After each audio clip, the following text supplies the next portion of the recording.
You can still get your life back. Get your life back. It's real. Get your life back.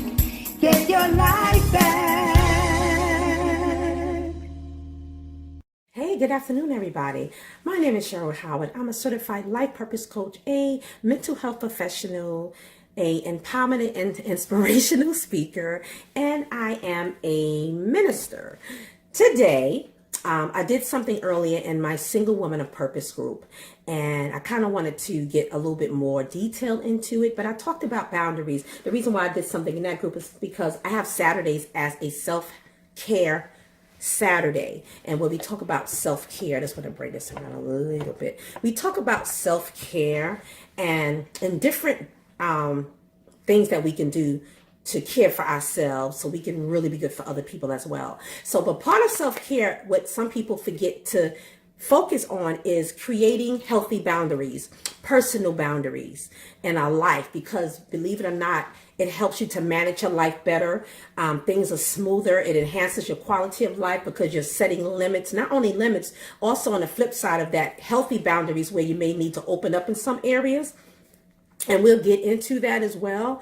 But it's just very important for you and to understand other people's boundaries. And so we have to practice this in all types of relationships, right? Our professional relationships, our romantic relationship, like husband, wife, our children, yourself as well. So respect your own boundaries. Communicate that to other people, and also respecting other people's boundaries. But I'm going to go over a little bit of definitions of the certain type of boundaries I kind of want to talk about before I get into the traits of certain boundaries as well. For those of us who may not, and some of us know, but sometimes we just to get into detail about it, but we understand what it means when we may say physical boundaries, like the proximity of space in which you feel comfortable with, what is inappropriate proximity for you, what makes you feel comfortable and uncomfortable, and those things sometimes we have to communicate in certain relationships, because sometimes we may feel somebody is a little too close, and I have to be really aware of that as a mental health professional and a life coach, as well as a pastoral counselor, and then for people in general, whatever. Being aware and being discerning of what makes other people feel comfortable, because I'm a huggy person. I love to hug. I'm very affectionate, that's just me, but I'm also aware and sensitive to other people, proximity, like what's comfortable for them, what's a healthy boundary for them, or, picking up maybe on their body language. I like to try to read body language. If a person seems to keep a certain amount of space all the time, or you go to somebody's house and they're constantly cleaning or moving things, they don't like things out. I mean, they kind of maybe have a little OCD. I don't know. What happens is you feel like, okay, I can't get too comfortable, and I don't want to take all my stuff out here, and maybe I can't eat in this area, but I have to eat. It's just knowing it. To me, it's respect as well. But sometimes some of us are not even really thinking about it. And one thing I probably talk about it later when I talk about another boundary. But I always talk about when it comes to common sense. I've always realize that everybody don't have everything in common. We don't have common knowledge. So we can't always say, that why the person don't have common sense.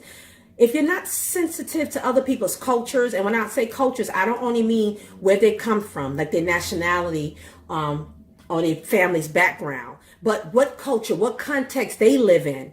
But maybe their family, say for instance, in their house where everybody's affectionate, or like in my family, we very humorous. We like to crack jokes on each other, like on my dad's side of the family, and other people may be uncomfortable with that. And, they may internalize and take it personal for whatever reason. I don't know. We all have gone through some things in life and in our childhood that really shape us of who we are today, whether negative or positive. And so it's good to be aware of that. But when you kind of read somebody else's body language and go, okay, they don't find that funny, or things like I said in common, like that's a common thing. No, we don't have a common knowledge of, we live in different maybe areas where that's certain behaviors is not common to this other group. It's like, what are you doing? Like, again, going back to the hug thing, there's some people who they're not comfortable with hugs. They're like, to them, that's a little too close. Like, why is this person hugging me? So things like that. So that was the physical boundary. Intellectual boundaries refer to thoughts and ideas. Intellectual boundaries It's respecting other people's thoughts and ideas, not dismissing them, not devaluing. And I talk about that a lot on some of my other broadcasts when it comes to other things, but respecting other people's thoughts and knowledge and critique and experience that they bring to the relationship. If you want a healthy relationship, you have to respect other people's.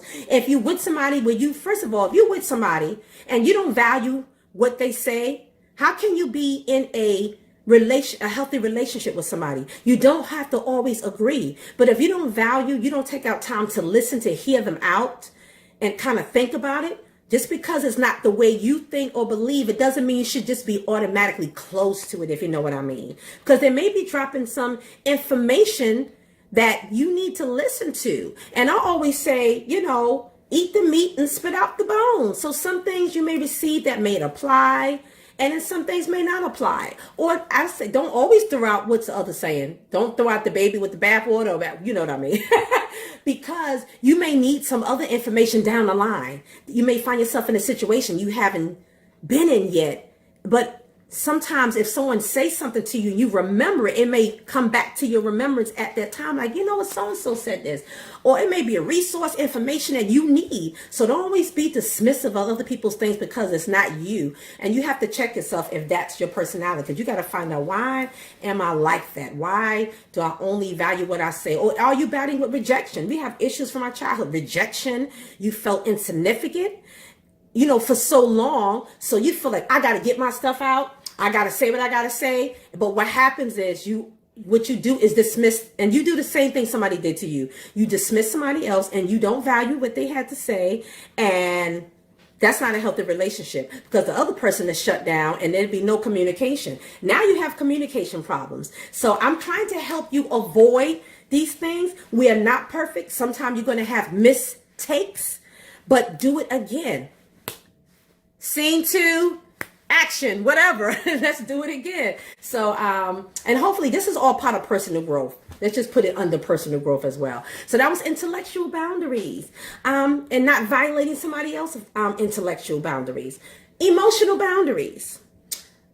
Of course, we're talking about feelings, respecting other people's feelings and respecting your feelings. So I'm always going to talk about respecting your feelings self. This is self-care.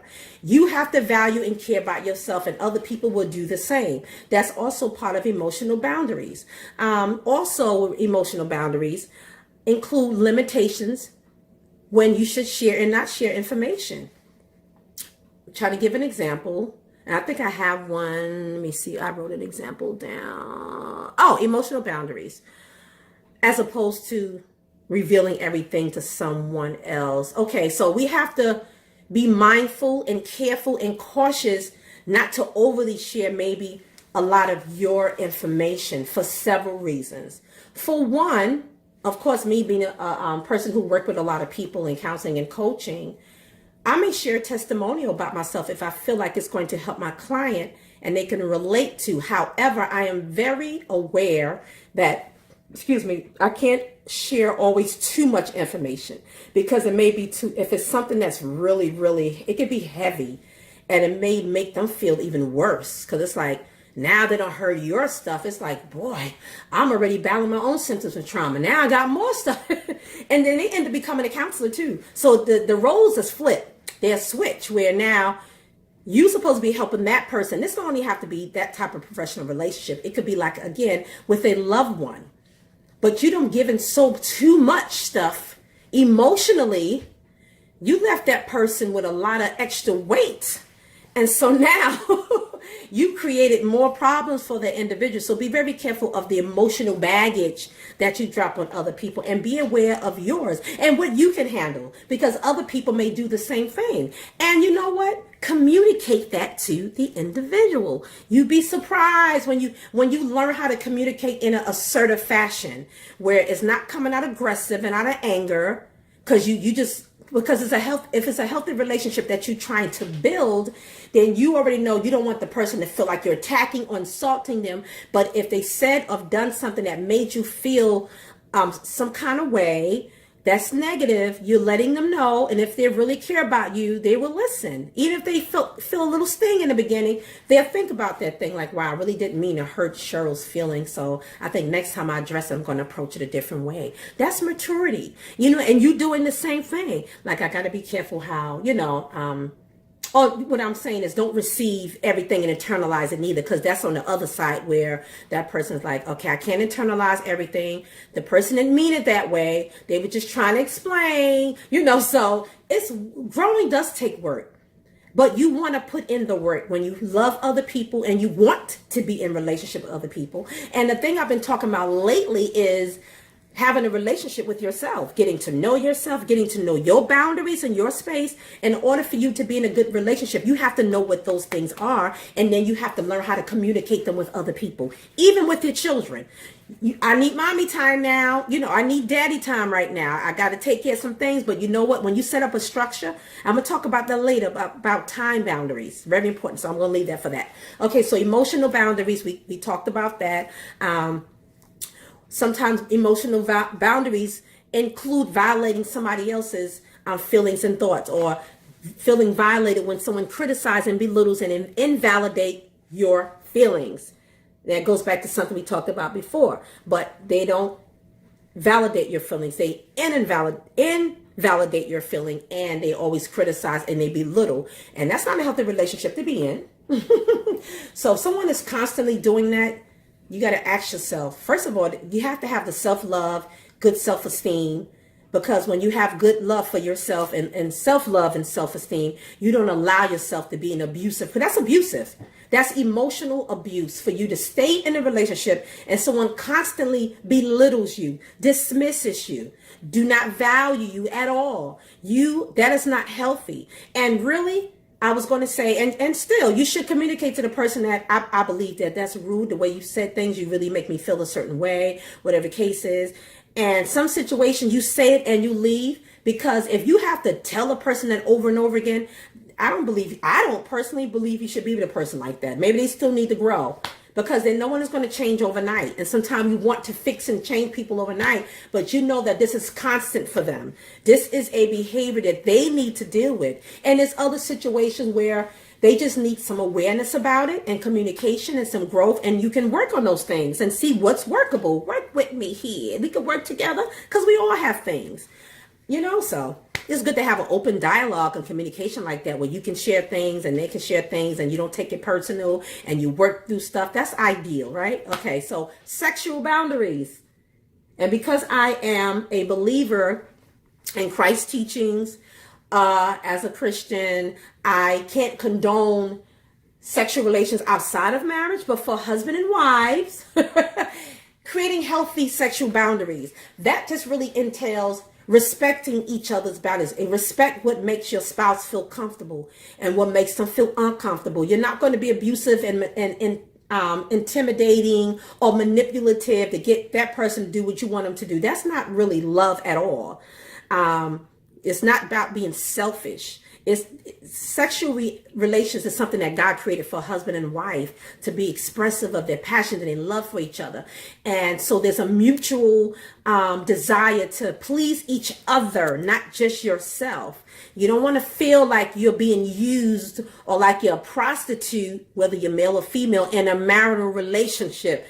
Something is wrong with that. Yes, husband and wife do things sometimes. They're not always in the mood, but you want to please your mate. But it's not in a way where it's like, if I don't do this, this person's going to leave me, or and you doing it out of fear. That's not healthy. And fear does not come from love. No. So that's unhealthy sexual boundary. So respecting each other's desires and what makes them feel comfortable and uncomfortable, that is very, very, very important in that area. Material boundaries refer to money and possessions. So learning how much to share, how much not to share. Like I said, sometimes I think about the Bible scripture, not to cast our pearls before swine, meaning give something valuable to someone. And it could be yourself, because you are valuable. You are fearfully and wonderfully made. And you cannot spend and waste your time giving your valuable self to someone who does not appreciate you. They do not value you or respect you. Yet you keep giving of yourself until you have nothing left. You're unhappy. You're unsatisfied.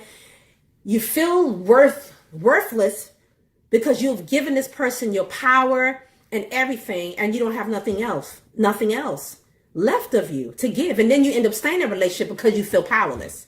So no, we're going to break that cycle. I'm about breaking bondages, okay?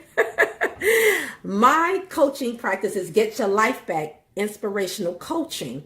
And what I do is motivate people, and I push them to live in their purpose. So I help them break through barriers and propel into purpose. That is my motto. Motivating people to break through barriers and propel into purpose. So sometimes we have to break the barrier of a cycle that we always find ourselves in. Like, why I keep ending up in the same situation, in the same type of relationship? We need to take a look at ourselves and do our own self-assessment. Like, why am I doing this? You know, you may find the root of it, but then after you find the root of it, do things you need to do to change it. I gave this funny story and I told my daughter about it. It's so funny. But you know what? I had to do this because it helped me mentally. When I was very young, and I'm going to talk about, you know, the power of no and learning to say no, because that's another boundary too. But I remember I noticed within myself when I was real young, this is like when I was a child and teenager, I would always, when you walk down the sidewalk, you know how, you know, there's people coming from one direction, you're going another way, so you're kind of passing. But I had a tendency where I always let people by. Like I'm just always swaying out the way to let other people walk by. And I realized the reason why to me that I was able to see something deeper, because we do that sometimes, it's okay. But I understood that I was passive when I was young, and I was very, very nice, sometimes too nice, and people took my niceness for weakness. And I end up valuing other people more than I valued myself. So I learned these things when I was a child, believe it or not. Because I would look at things. I was always a person to analyze certain things. So I stopped looking at myself. And I was saying, why do I do that? So I realized, okay, there's an esteem issue there, and there's some insecurities there. And I know I've gone through some childhood traumas. So when I stopped putting the two and two together as I got older into my latter teens, what I did was I said, you know what? I'm going to do this. And for me, it's going to be a start. It's going to be a way for me to stand strong, be assertive, and hold my ground. So what I did, y'all gonna laugh at me, I don't care. This may help somebody. I purposely and intentionally decided that when I walk down the street, and I would do this on certain days, intentional about it, I'm gonna walk straight, and I'm not gonna pass. I'm not gonna swerve out the way for somebody to go past. I'm gonna practice walking straight down the street and let other people go around me. So you can picture that. I'm walking and I'm letting other people go around, because the thing, I would do it all the time when nobody even asked me to. And I'm like, okay, what is that? So I wanted to change that. So that was my way. So what I'm saying is you can take small steps when you want to break a cycle of something. Like, okay, no, I can't keep doing that, because I do that in other areas of my life. And so that's why I use that exercise for myself. Let me stop practicing this now in this way. And then you can start doing it in other areas of your life. Like, okay, I'm not going to always let somebody get their opinions and things out. That's what we talked about, the intellectual boundaries thing. And I don't say what I feel I have to say. You know, my opinion may be just as valuable as somebody else. And so this is what self-talk comes in. And you guys, those of you who follow me, you know I'm big on self-talk. Okay, wait a minute, Cheryl. What you have to say is valuable, because I believe that I'm valuable and I have a lot to say or thought about something. Because everything is not always about somebody being right. We may be in a group where you're just sharing. That's it. There's no right and wrong. You're just sharing your view, your opinion, what you thought about, your experience, and why you feel the way you do about something, and why you think the way you do about things. And that's it. And so I've learned to do things over the years to where now I guess I can say mastered assertive communication. Because with everything, there's a boundary. That's where the time coming, when to say, when not to say it. But I'll say I'm doing well with being assertive, you know, asserting myself in a certain environment, or asserting myself to communication. So I will be heard, but not in a way where you still got some rejection issues. I did this and I need to be heard. And because you're looking for validation, it's a sense of worthlessness, or low self-esteem, or don't feel as competent. So in order and having received affirmations, sometimes our families back in the days didn't know about stuff like that. Some of us didn't get affirmation at home, constantly complimented. You're doing so well, Sonny. You're doing so well. Keep it going. That is so good. Some parents haven't done that. They were raised in a type of society where everybody just working and doing things, and we got to keep the house together. So what they did was neglect the area of affection to their children and building them up. So we can't blame them. Sometimes they just didn't learn those things. But again, I'm big on self-awareness. Now that you know it, you do better for the next generation, for yourself.